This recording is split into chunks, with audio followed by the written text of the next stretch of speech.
C. Joseph Vijay எனும் நான்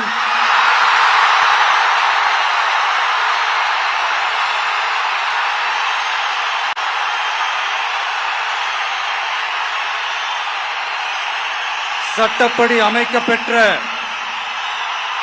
இந்திய அரசியல் அமைப்பின்பால் உண்மையான நம்பிக்கையும் மாறா பற்றும் கொண்டிருப்பேன் என்றும் இந்திய நாட்டின் ஒப்பில்லாத முழு முதல் ஆட்சியையும் ஒருமையையும் நிலை நிறுத்துவேன் என்றும் தமிழ்நாட்டு அரசின் முதலமைச்சராக உண்மையாகவும் உளச்சான்றின்படியும் என் கடமைகளை நிறைவேற்றுவேன் என்றும்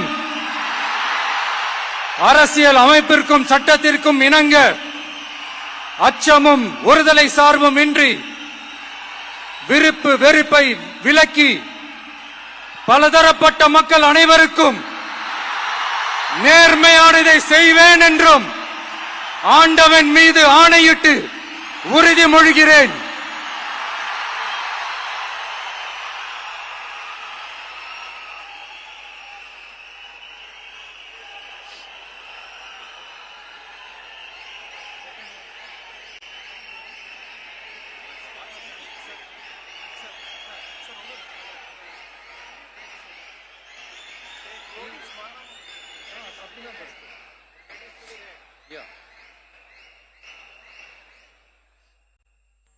சி. ஜோசப் விஜய் எனும் நான்